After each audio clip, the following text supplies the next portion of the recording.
hacer el programa. 3 a las 3. Así es. Para que lo hagan ahí en Poder Ciudadano y después en el Congreso Metropolitano en la tarde.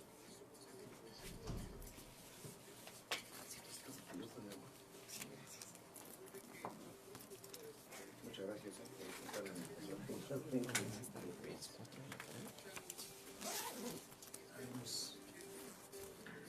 Acá la tarde, ¿no? Vamos a Jalpa. Vamos a su solemne. A las 3.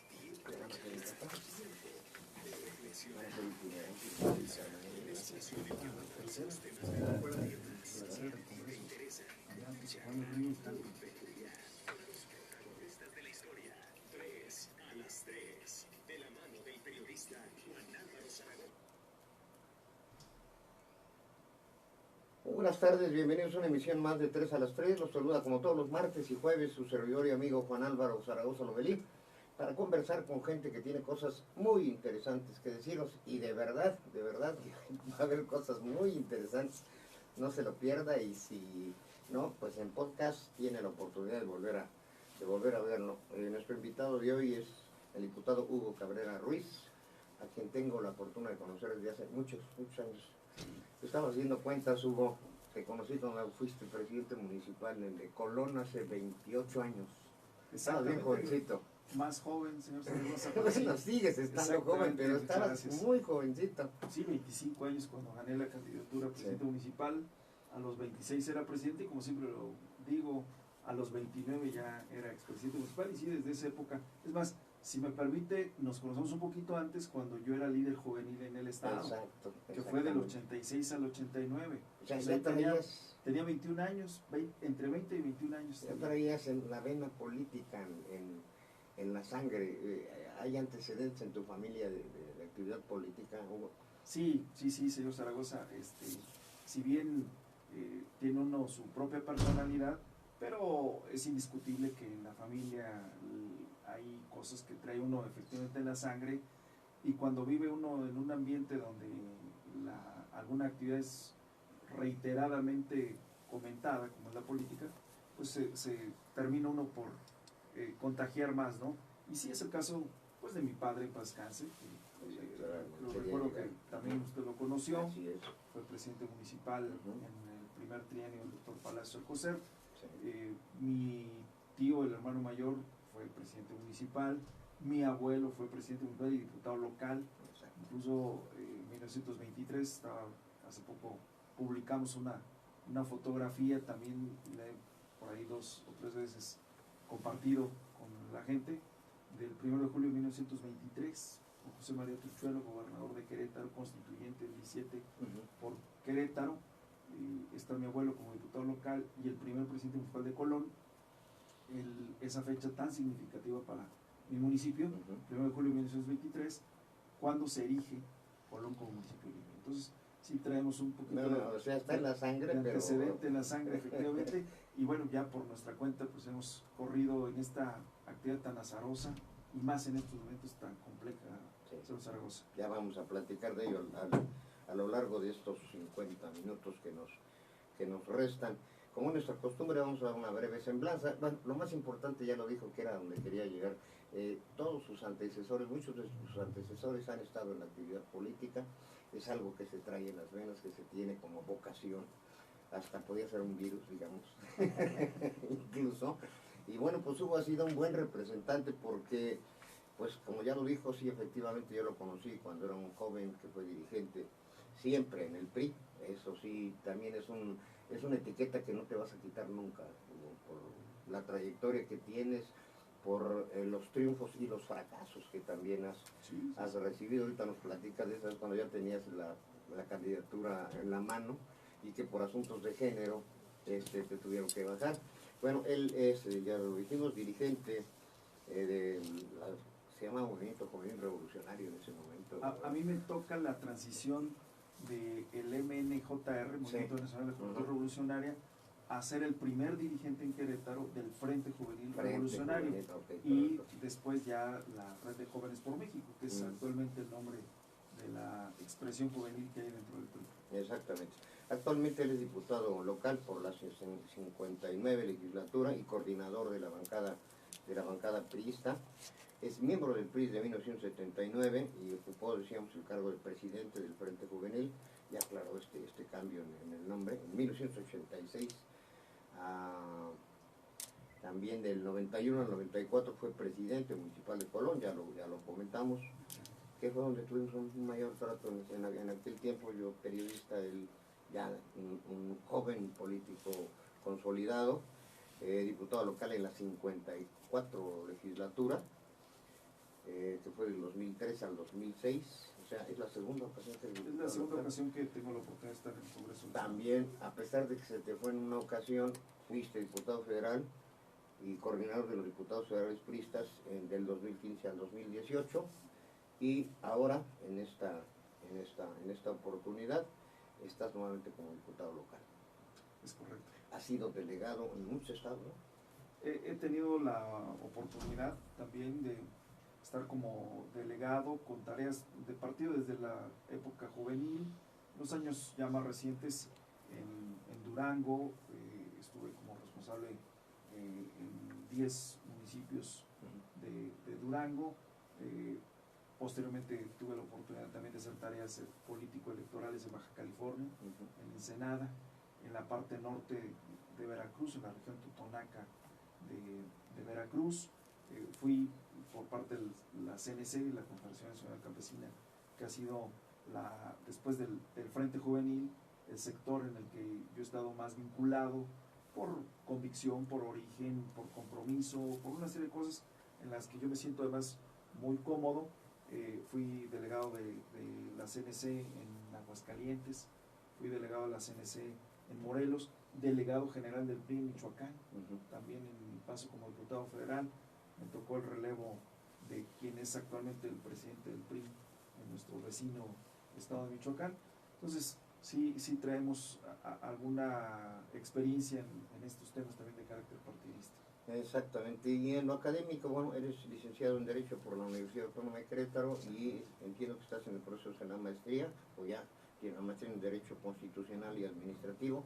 ¿Cuándo estuviste en Durango? La maestría terminada, la maestría la tengo concluida, me falta el proceso de titulación, que siempre tengo la idea de hacerlo lo más pronto posible. Espero que este año finalmente pueda consolidar esa cuestión, y también en esa parte, ya que estamos en la capítulo de semblanza personal, ¿Sí? pues también he tenido la posibilidad de estudiar algunos diplomados. Sobre todo destaco uno que fue en políticas públicas, y también aquí en Querétaro, y otro en agenda pública y escenarios políticos en el CIDE, en el Centro de Investigaciones de Docencia Económica, esta institución muy importante, muy prestigiada a nivel nacional e internacional, en la que tuve la posibilidad de escuchar como maestros a Lorenzo Córdoba, a Leo Zuckerman, a María Amparo Casar, por mencionar a Benito Nasif,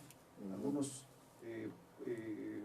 analistas, algunos políticos muy importantes, algunos de ellos que he mencionado, pues la primera plana del Instituto Nacional Electoral, y que son maestros en el CIDE. Entonces, fue una experiencia académica muy enriquecedora, que también me ha ayudado mucho para el quehacer cotidiano en la actividad a la que me he dedicado.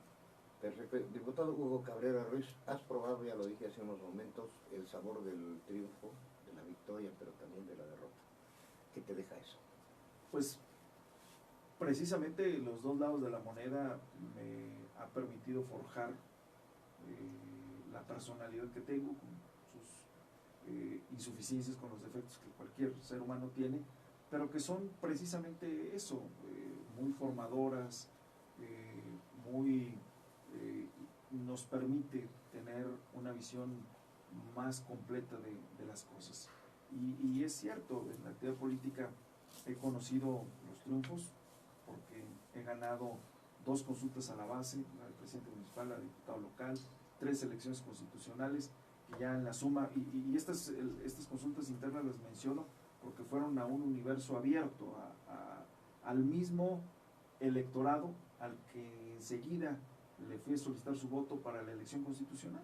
Entonces, sumadas son 5 elecciones ganadas en mi haber, y este es mi cuarto cargo de elección popular, porque ahorita estoy en un cargo de representación proporcional, y por supuesto también la otra cara de la moneda, pues sobre todo menciono dos, no menciono los intentos que también esos se quedaron en lo se interno. quedaron en el intento, y fue en su momento un trago amargo, porque no se logró el objetivo, pero no pasó a mayores. Pero los que sí son del dominio público, y no me sonrojo al mencionar, pues fue en el caso del 2006, cuando fui candidato a diputado federal y ganó el candidato de Acción Nacional, quedé yo en segundo lugar, pero como en política difícilmente hay medalla de plata, como en las Olimpiadas, pues simplemente es medalla de oro y listo. Entonces no alcancé los votos suficientes, y después lo que usted hacía referencia hace unos instantes, ya en el 2012, siendo precandidato a 72 horas de arrancar mi campaña, con todo listo, porque no se puede arrancar una campaña en 6-7 horas. Habíamos hecho un ejercicio de planeación interesante, una precampaña que la considero bastante exitosa. Pues vino una resolución inédita. El Tribunal Electoral del Poder Judicial de la Federación exigió a todos los partidos políticos, que realinearan sus candidaturas, y que por primera vez se tuviera 50-50 para todas las candidaturas. Se empezó por lo federal, después en el 2015 ya aquí conocimos y vimos en Querétaro y en otros estados cómo también tuvieron que realinear sus candidaturas. Realinear en lo local, porque fue así muy pues, de, bueno, va tu esposa en lugar del tuyo. Y ahí incluso me tocó, porque yo estaba en campaña de diputado federal, arrancando campaña. El primer día ellos caminaron todavía un poquito más que yo, porque el primer día de campaña de los candidatos a presidentes municipales los tuvieron que acatar esa resolución ya en lo local, y bueno, pues se tuvo eso.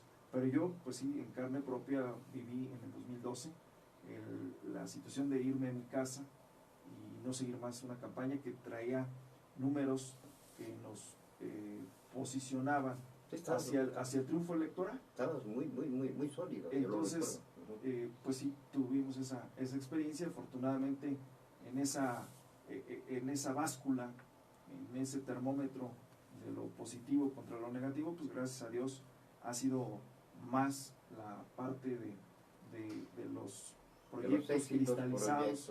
Yo quisiera decirlo, proyectos cristalizados, de lograr el anhelo de llegar a una posición, como han sido estos que hemos mencionado.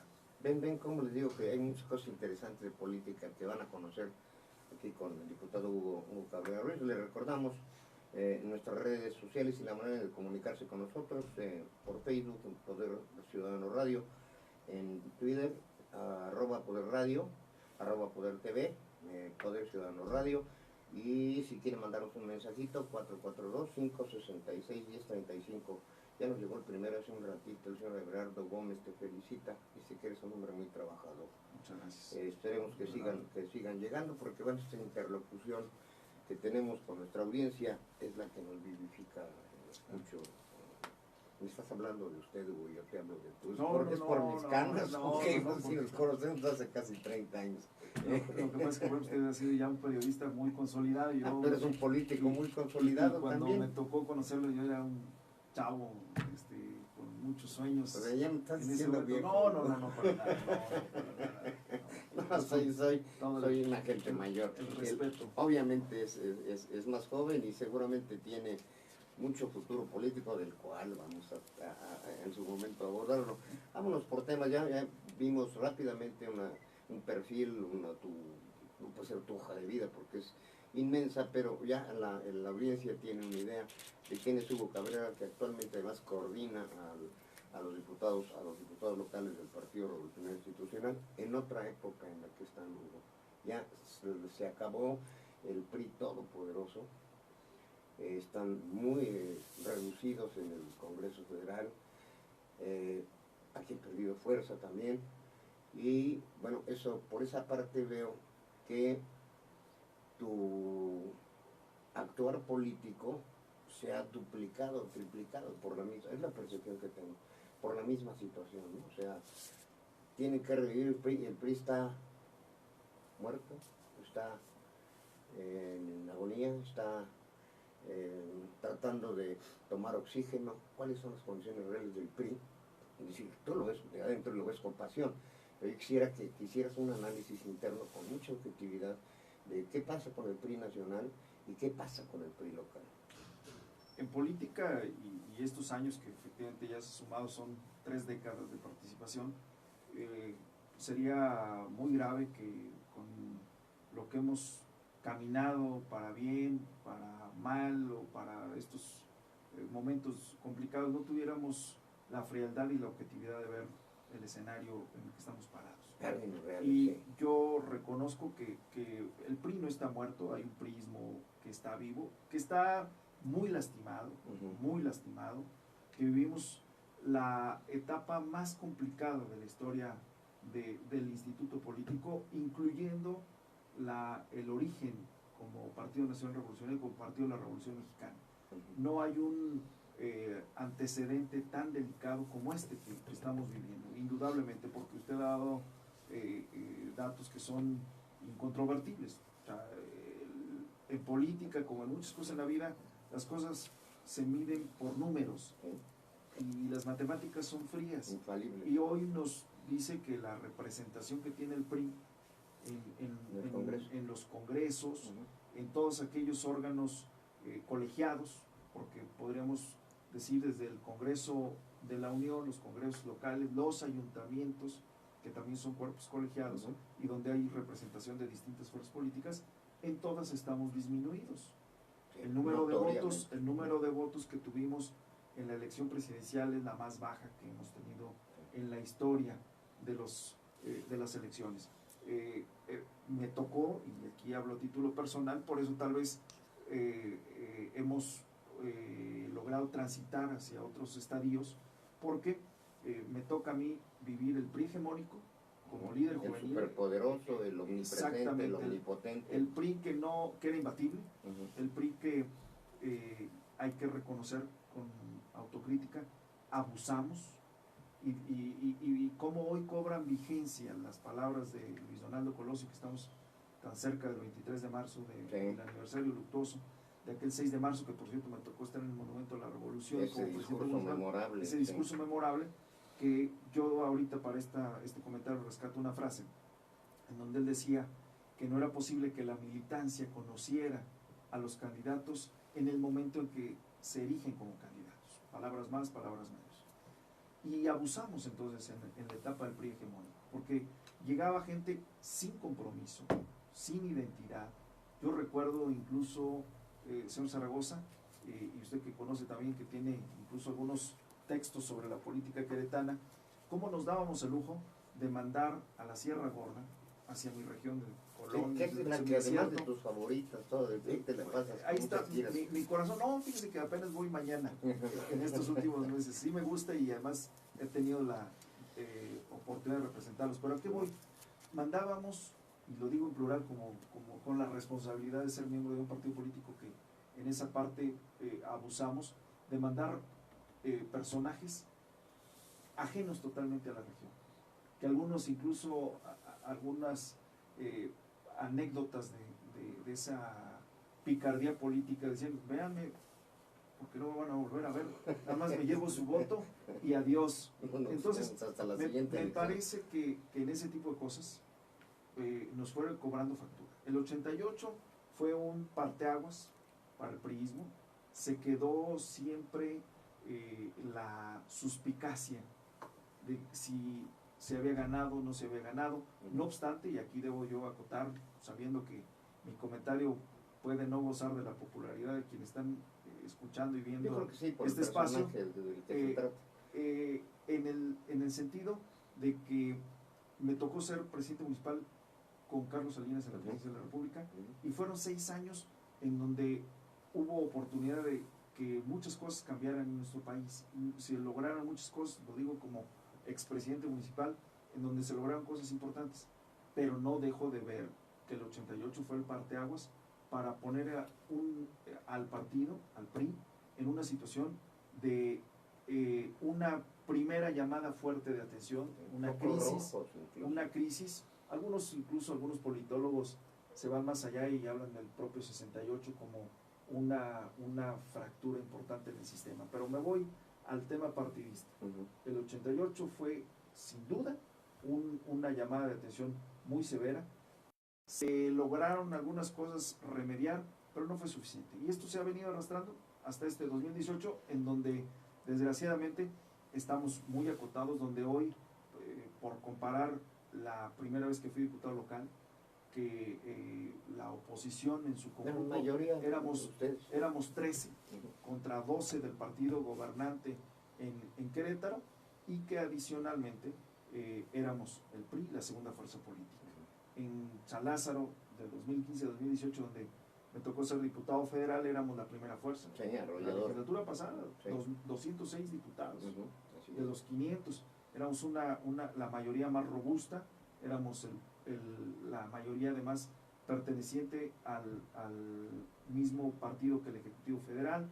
Entonces, en una elección como esta de 2018, que ya, insisto, desde el 88, el 2004 con el homicidio de Luis Donaldo Colosio, el propio, eso es lo que dejó marcado esta época. Mucha gente, efectivamente, claro, eso. O sea, lo de Colosio, lo de Cardenal, lo de José Francisco Ruiz Massieu. José Francisco Ruiz Massieu en septiembre de 2004, del 94, perdón.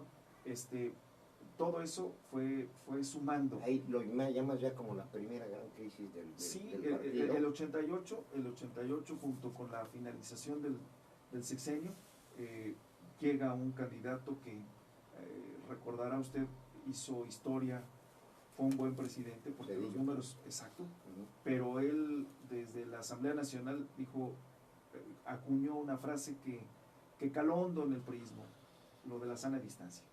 Desde ahí hubo signo inequívoco de una situación en donde no había compromiso con el partido. Es que además el PRI y el gobierno anteriormente pues eran una mancuerna muy sólida que no se separaba para nada. Digo, lo podemos decir al tiempo, a la historia. Los recursos que utilizaba el PRI eran recursos públicos. El PRI nació en el poder. El PRI nació en el poder. Entonces, cuando se va acotando el poder, efectivamente el PRI entra en una situación crítica, y también algo que en su momento funcionaba bien, era un partido de causas, un partido donde la gestión era la columna vertebral del quehacer cotidiano de la política de partido. En la época y en el momento en que yo fui dirigente juvenil, por ejemplo, también algo que posteriormente se descuidó mucho, además de la gestión, que había un bufete jurídico gratuito, que había consultas médicas gratuitas. Y se hicieron muchas cosas buenas, tampoco se puede etiquetar como una época negra. Claro. Ustedes hicieron las instituciones. Y había algo muy importante que para los que nos gusta el fútbol lo podemos comparar. Había una política de semillero, de cantera, de que se preparaba, había una secretaría de capacitación política y una de divulgación ideológica.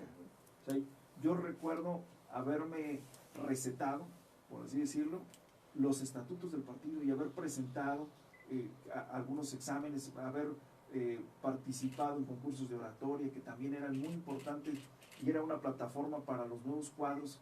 O sea, el PRI se preocupaba auténticamente por tener una escuela, por decir algo que don Jesús Reyes Heroles, como ideólogo político, como ideólogo del partido, no solamente del partido, sigue siendo un ideólogo para toda la clase política. Así lo veo. Y déjame decirle algo, hay un concepto que en el PRI acuñó, entre muchas cosas, don Jesús Reyes Heroles, que yo lo recuerdo con mucha precisión: el entreveramiento generacional. El PRI se preocupaba por eso, por decir, a ver, nosotros vamos a tener que biológicamente que dejar la política, pero tenemos que preparar a los nuevos cuadros. El PRI se olvidó de eso también. El futuro de una organización política se mide en función de sus fuerzas juveniles. Por eso hacía yo el parangón, la comparación con el tema del fútbol, porque un equipo que no cuida sus fuerzas básicas, que no tiene escuelas de fútbol, que no prepara niños a jóvenes, pues es un partido un equipo que va al final de cuentas a quedarse en la historia. Entonces, igual pasó acá. Entonces, el precio que hoy estamos pagando Juan Álvaro es consecuencia de nuestros errores. De ese 88 y después en el 2000 cuando viene la primera transición. Claro. También es otro golpe. Y a nosotros, o a mi generación, y hablando generación en Querétaro, pues nos toca vivir de cerca antes de la elección nacional de Vicente Fox. Nos toca el 97, que yo lo he dicho varias veces en mesas como estas o en algunas otras pláticas. Fue el 97 para los priistas queretanos, fue nuestro propedéutico que después vivimos ya al examen casi final en el 2000, cuando se da el relevo de la presidencia de la República, pero primero perdimos en el 97 la elección de gobernador. Entonces, hoy sería un error como priista decir, no pasa nada, estamos todo bien, aquí no ocurre nada. Tenemos que entender tenemos que entender que estamos viviendo una etapa muy compleja, muy retadora, muy difícil, en donde nos estamos jugando, por un lado, la propia permanencia en el régimen de partidos, por las condiciones de la ley electoral, de la representación que debe tener el partido político, y nos estamos jugando la legitimidad frente a la sociedad de ser una opción política en la que la gente pueda seguir confiando o nos recupere la confianza, cosa que no se hace de gratis.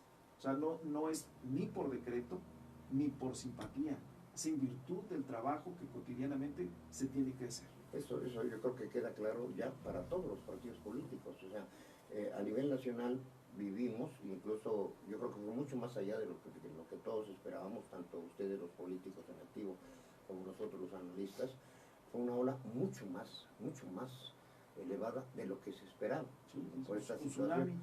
Y ahí uno de los argumentos, independientemente de los 18 o los 30 años de carrera política de Andrés Manuel López Obrador, la bandera fue la anticorrupción. Y se califica el sexenio de Enrique Peña Nieto como el de mayores excesos, fue cansancio. Yo no coincido del todo, porque si vemos las cifras de lo logrado, etcétera, la estabilidad, hubo una campaña muy inteligente del lado de Morena, del lado de la gente de Andrés Manuel López Obrador. Lo que Pigman Ibarra hizo en las redes sociales fue, desde mi punto de vista, un factor determinante para lograr esa ola avasalladora, ese tsunami. Pero en el trabajo político, diputado Hugo Cabrera, ¿qué fue lo que más influyó para este resultado, en este crecimiento fantástico, nunca visto, con una votación nunca vista, y este declive del Partido Revolucionario Institucional, tanto a nivel nacional como a nivel local? Pues el mayor logro, si así queremos ver, fue el ser el continente, el ser el catalizador de toda esa inconformidad, del hartazgo, con el riesgo que hoy tiene, porque yo creo que se construyó un ambiente tan hostil frente a las instituciones, que finalmente esto es un boomerang, y esto no dejará más, yo así lo veo, más temprano que tarde, aunque hoy se vea muy lejano por el 78% de aceptación que tiene el presidente López Obrador, que al final de cuentas esto puede revertirse. Muestra de ello, por ejemplo, veo que no logra, al final de cuentas, a un organismo, una organización como la Coordinadora Nacional de Trabajadores de la Educación, dejar satisfecha la abrogación de la ley en materia educativa, de la reforma educativa que construyó el gobierno de Enrique Peña Nieto, y que los foros y que los trabajos que están haciendo para una nueva sistema educativo en México no deja satisfecho. Y entonces aliados. Recordemos que tiene alrededor de una treintena de diputados federales. Esta expresión magisterial que es la coordinadora, que ha sido Sí. la disidencia del Sindicato Nacional de Trabajadores de la Educación, Que lamentablemente sigue siendo violenta y sigue siendo nociva. bueno, al grado tal de que hoy se tuvo que suspender la sesión ordinaria en San Lázaro, o sea, de ese tamaño, y ayer que los corretearan allá en el Senado para que no sesionaran los diputados de algunas comisiones. Entonces, me parece que en esa política de verdaderamente de enconar los odios, de enconar la animadversión contra todo lo que significara sistema, tiene una repercusión enorme. Yo no meto las manos al fuego, por supuesto, por mi compañero de partido, Enrique Peña Nieto, por el expresidente de la República, No, ni un por sus colaboradores, pero tampoco creo, como usted decía a veces, perdón, la política pareciera que todo es malo, cuando hay cosas, logros, instituciones, no solamente en el sexenio de Enrique Peña Nieto, sino que se vinieron construyendo desde la época postrevolucionaria, desde que México tiene una constitución, y que pareciera que de un plumazo se quiere acabar con esas instituciones, con esa historia, socavar. Yo lo he venido sosteniendo, a mayor crecimiento dentro de la popularidad de Andrés Manuel López Obrador, la democracia, las instituciones entran en una situación de crisis y de preocupación de que hoy todos los organismos constitucionales autónomos, todo aquello que implique un contrapeso para las políticas de Andrés Manuel López Obrador, el propósito es socavar, destruir y además ponerlos frente a la sociedad como los enemigos de la autodenominada Cuarta Transformación. Me parece que es un juego no solamente perverso, sino riesgoso para el país. Y los números están empezando a decirlo. Estás conmigo, estás contra mí, es una de las situaciones exacto. que empiezan a polarizar a la sociedad. Hoy hay un artículo de Jorge Castañeda que se lo recomiendo, en donde hace un análisis, me parece muy objetivo, porque independientemente de su biología, me parece un analista de mucho nivel, y él habla más o menos en términos parecidos a los que tú señalas. Habla de la luna de miel que todos los presidentes o todo gobernante tiene, el desgaste que implica el poder y lo que ocurre en la elección inmediata en cuanto a los resultados. Le recomiendo el artículo, tengo muchas cosas pendientes que preguntarle, si no, con mucho gusto se los decía, pero se lo recomiendo. Jorge C. Castañeda, lea ese artículo, porque pues trae muchas cosas muy interesantes, porque no se puede estar viviendo, como tú decías, Hugo, o es negro o es rojo, y si yo digo que rojo es rojo, es decir, tanto poder enferma. Yo lo he visto a lo largo de 46 años, el poder los transforma lamentablemente al 99.9% de los políticos, y eso es una realidad que hay que reconocer, y eso nos llevó a esos excesos de corrupción y ese hartazgo de la población que ciegamente volteó y está diciendo, caray, creo que me equivoqué. Claro, y ahorita usted dice algo que es muy cierto y que valdría la pena recordar. Dice una frase que se cita de manera frecuente en política: el poder corrompe y el poder absoluto corrompe absolutamente. Entonces, es lo que vemos, que está hacia allá encaminando algunas cosas, colocando a gente en posiciones que corresponden, también lo hemos afirmado, más que a un proyecto de nación, más que a la aspiración de tener como presidente un estadista, es un proyecto personal, es un proyecto de poder, es un proyecto de perpetuarse en el poder, ya sea de manera personal o interpósita persona, diríamos jurídicamente, pero al final de cuentas queriendo que esta cuarta transformación implique por lo menos los próximos 24 años de este país. Gravísimo sería este asunto, y esto nos lleva a la discusión actual más intensa, que es lo de la revocación de mandato. ¿Cuál es tu postura en torno a esto, diputado? Sostengo la posición que se expresó de manera mayoritaria por parte de los diputados federales del PRI en la Cámara de Diputados. Es decir, no se puede aceptar que el presidente de la República sea sea uno de los que proponga la revocación. No puede ser juez y parte, no puede ser el mismo. La fecha en que se está proponiendo tiene un propósito electoral. Supongamos que la literalidad que se tiene en el texto que fue aprobado mayoritariamente por Morena y sus aliados no tuviera que ver con la situación de su afán reeleccionista, que es muy difícil disociar después de ver eso, y después a eso me refiero, muy difícil disociar la literalidad y el propósito, no obstante la firma de esa carta, y que supongamos que efectivamente no exista una intención reeleccionista, pero lo que sí está clarísimo es la aspiración a hacer campaña junto con los suyos para el 21, en donde en esa elección intermedia pues van en la búsqueda de tener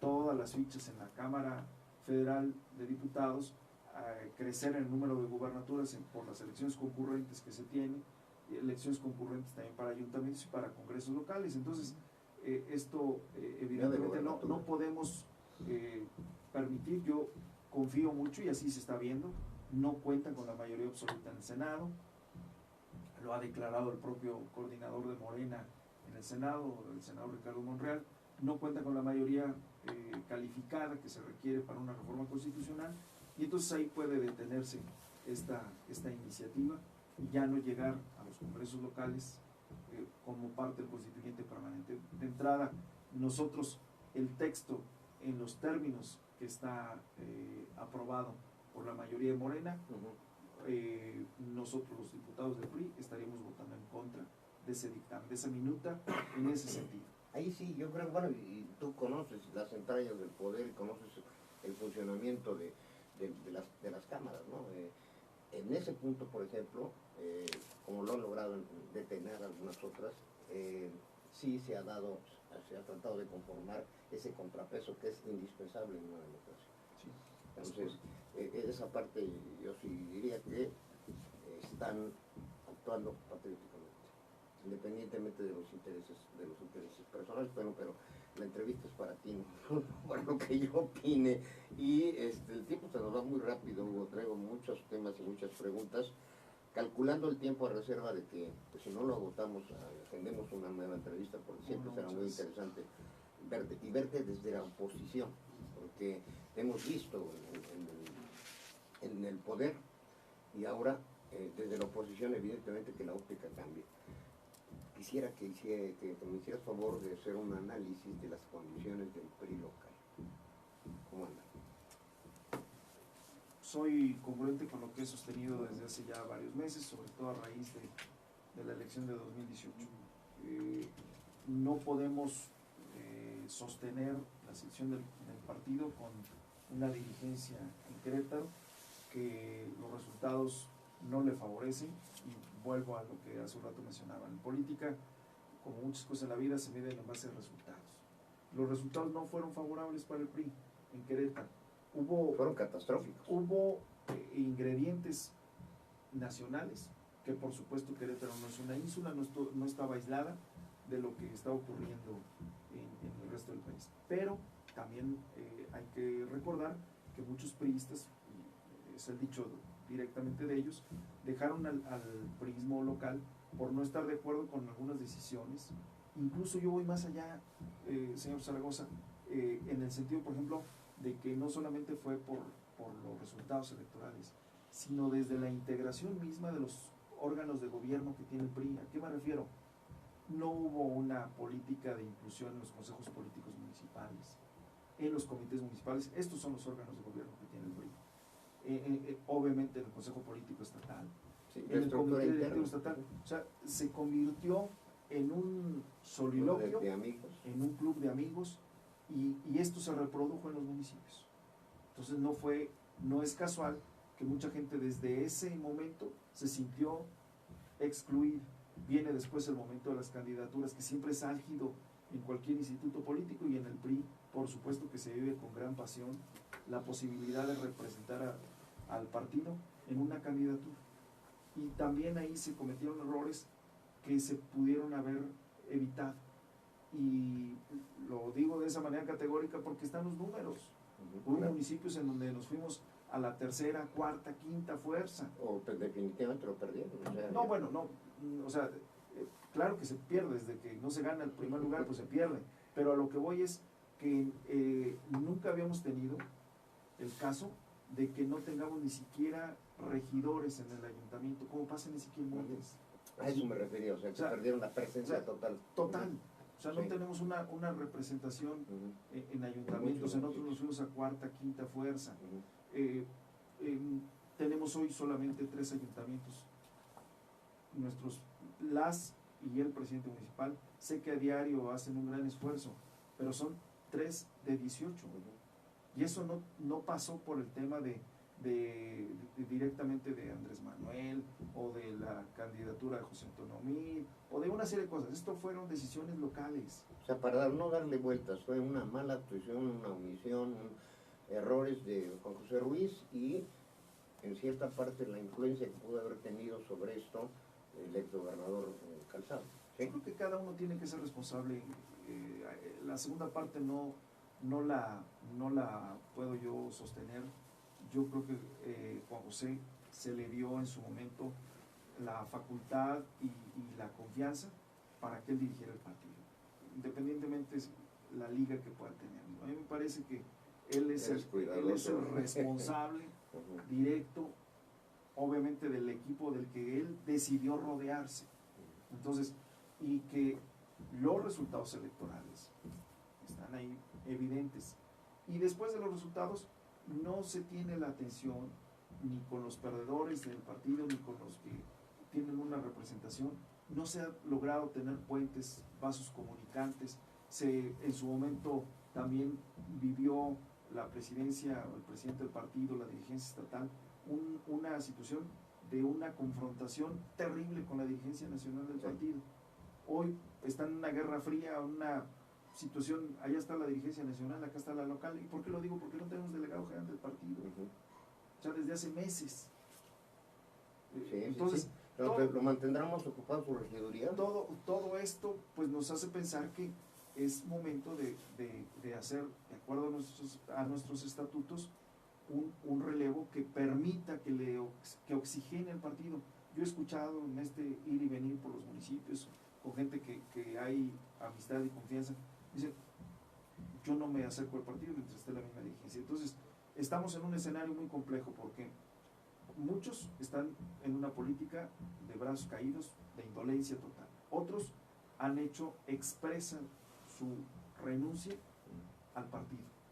Otros, que eso es también muy riesgoso, hay una sangría silenciosa que va y que nutre también una situación en la que muy pronto algunos dirán, caray, creo que no era lo que me habían dicho, es un espejismo, porque muchos se han ido en búsqueda de sus intereses o de su necesidad con el partido que ganó la presidencia de la República, y que tampoco necesariamente van a encontrar una respuesta eficaz, pero al final de cuentas es una salida ante la cerrazón que se tiene en el propio instituto político, en el que hay gente que tiene una larga trayectoria y que desgraciadamente pues ha dejado las filas del partido. Lucero González, también gracias por la felicitación al programa. Dice que te ves como un hombre muy preparado y muy maduro. Gracias. Seguimos con los temas que tenemos por aquí agendados. Ya nos adelantamos un poquito en el asunto de la revocación de mandato, ya pusiste muy en claro la posición. Nos vamos ahora con la situación en el Congreso. Tu trabajo en el Congreso actualmente, ¿cómo ves este Congreso? Hemos tenido aquí ya diputados de las distintas fracciones, ha venido gente del PAN, vino de Morena, en fin, de todos los partidos. Por eso me interesa en que el PRI, el coordinador del PRI estuviera aquí. ¿Cómo sientes este trabajo? Tú conociste el funcionamiento en otra legislatura, ¿qué diferencias sustanciales percibes? Y bueno, tu trabajo político como partido y en lo personal. Si nos da tiempo de esta pregunta, porque traigo tu pincelada. Sí, Por favor. nos está ganando el tiempo. Sí. Pero procuraré para cerrar y No, además, porque me quedan más pero, temas, pero además, no nos dejemos hasta el fondo. Pero además es el argumento para que me vuelva a invitar. Ah, no, por supuesto, Entonces, estás permanentemente para el invitado. capítulo 2.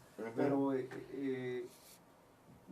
estoy convencido de que es un congreso muy interesante ahí, jóvenes, es el primer congreso, además también hay que reconocer el quehacer político de las mujeres, es el primer congreso mayoritariamente con una presencia de género, del género femenino, y esto no es menor en nuestra democracia. Yo hablo en esta sección, me siento muy contento, me siento muy a gusto. Somos 6 fuerzas políticas las que estamos participando. Por primera vez también es otro ingrediente inédito en la vida del Congreso y en la vida democrática de Querétaro, con la presencia de un partido político local estatal. Sí. Exactamente. Sí. Eso también le da una connotación interesante. Si bien somos la tercera fuerza, también hemos tenido la posibilidad de que iniciativas que provienen de la tercera fuerza política se conviertan hoy en parte del nuevo marco jurídico de este Estado. ¿A qué voy? Y aquí me engarzo con la pregunta que me hace respecto a mi trabajo legislativo servidor. He tenido la posibilidad de presentar ya en este momento 4 iniciativas. 2 de ellas ya fueron aprobadas por unanimidad, que es aspiración de cualquier parlamentario. Claro. Y que en este caso, entendiendo que somos un grupo de 4 frente a los 25, o sea, 25 en total, 4, 21 no son de mi partido, son de distintas expresiones ideológicas, políticas, y transitaron. ¿Qué significa esto, señor Zaragoza? Que el compromiso que tenemos nosotros y que tengo aquí, lo asumo a título personal, va más allá de los partidos, va con Querétaro. ¿Por qué? Porque, por ejemplo, la iniciativa que hoy es una reforma a nuestra ley orgánica, a la ley de acceso a la información, parece increíble que hoy, que hablamos de un parlamento abierto, que hablamos de una democracia, que hablamos de transparencia, de rendición de cuentas, no estuvieran siendo transmitidas en tiempo real las sesiones ordinarias del Congreso. Se logró esto porque hay sensibilidad de parte de mis compañeros, no hubo rechazo, no hubo regateo, que es un primer paso, porque queremos que las sesiones de comisión también sean transmitidas, que podamos en unos años más que Querétaro tenga un canal del Congreso. Su canal propio del Congreso. ¿Y por qué es importante? Porque la gente tiene que darse cuenta de qué están haciendo los diputados, tienen que conocer a los diputados, porque somos los representantes, somos la voz, esto tan trillado de que somos la voz de ustedes en el Congreso. Por eso se llama representantes pues populares. somos efectivamente. Que se vuelva una realidad. Exacto. Entonces ahí está también la reforma que hicimos o que propusimos y que transitó por unanimidad al Instituto Queretano de las Mujeres para dar mayor atención de orden psicológico, de orden laboral, de salud a mujeres embarazadas en situación de vulnerabilidad. Mientras vemos con preocupación, y lo tengo que decir en este micrófono, vemos con preocupación cómo el gobierno federal recorta recursos para la detección de enfermedades como cáncer cervicouterino. Es un problema gravísimo. Para el refugio de mujeres violentadas. No, incluso las estancias infantiles. Nosotros en el Congreso local estamos proponiendo cosas que le den a las mujeres una situación de piso parejo, de oportunidades. Entonces, en ese sentido, ahí están. Y también ahorita trabajando o presentamos ya una ley, una iniciativa de ley que habla de lo que es hoy Querétaro, un referente como es el vino y el queso, para fortalecer jurídicamente esta actividad, que no se convierta solamente en una actividad de una política pública exitosa de los 2 últimos sexenios, sino que se convierta, que tenga la certidumbre jurídica quienes están inmersos de manera directa o indirecta en esta actividad, la ley vitivinícola y del queso de Querétaro. La ruta que beneficiaría a su municipio. Y que beneficia a productores, organizaciones de productores, que favorece a quienes están involucrados en el proceso de transformación de estos productos, al sector turístico que nos genera casi el 25% del Producto Interno Bruto, que efectivamente 10 municipios se ven involucrados. Entonces, todo esto, junto con una ley en donde pretendemos ponerle, digamos, una especie de marca a Querétaro, de estado santuario de la inversión. Hoy que vemos también con preocupación cómo hay un desdén o francamente un rechazo a la inversión privada y a la inversión extranjera, que Querétaro siga siendo referente del empleo, de indicadores por encima de la media nacional. Pero muy por arriba. Exacto, respecto a estos temas. Y estaremos, ya será menester en una siguiente ocasión que nos inviten, para hablarle sobre el tema de migrantes, que es un tema que hemos venido trabajando desde la primera vez como diputado local, como diputado federal, y que ahora presido por segunda ocasión la Comisión de Asuntos del Migrante, y que estamos empezando a ver cómo vamos a primero entender el fenómeno migratorio en Querétaro en el siglo XXI, que no es lo mismo que en el siglo XX. Por supuesto. Y las distintas aristas que tiene el fenómeno migratorio. Y hay rezagos muy importantes desde hace mucho tiempo. Hay deudas históricas y hay también nuevos retos, porque hoy Querétaro es un estado de migrantes nacionales y extranjeros. Sí. Entonces, pero hay condiciones en algunos estados críticas por esta migración exactamente. De la gente. Hay mucha tela de dónde cortar también en ese tema, señor Zaragoza. Hugo, el tiempo se nos termina. ¿Sí? Yo quisiera que en 2 minutos nos hicieras algo que no te haya preguntado en este momento, que dejas un mensaje a nuestra audiencia, que afortunadamente es muy numerosa, y me voy a quedar al final con un par de preguntas para la siguiente vez que nos hagas el honor de acompañarnos en el programa. Por favor. Muchas gracias. No, pues simplemente agradecer a este espacio, a 3 de 3. 3 a las 3 y ya está. Es la audiencia, el invitado. 3 a las 3, perdón, ya estaba. No, está bien, y corren muy instrumento de transparencia también. 3 a las 3, muchas gracias por esta oportunidad, muchas gracias a la gente que ha estado siguiendo efectivamente en el ciberespacio noticiero, esta mesa de análisis muy interesante. Agradezco y por supuesto que con todo el interés y la disposición para estar en una segunda ocasión. Reiterar mi compromiso, que es genuino, mi compromiso con Querétaro, si bien tengo una militancia de larga data en el Partido Revolucionario Institucional, hemos dejado testimonio que nuestro primer compromiso es Querétaro en este caso, o fue México, o es México, pero fue México, digo, como diputado federal. Entonces, estamos abiertos, estamos con toda la disposición para lo que se ofrezca en el Congreso del Estado. Están siempre las puertas abiertas, está a nuestra disposición para buscar en esas 2 vías que tengo hoy como diputado, una, la formal, que es la de legislar. La voz de ustedes, sus opiniones van a ser muy importantes para transformar el marco jurídico queretano.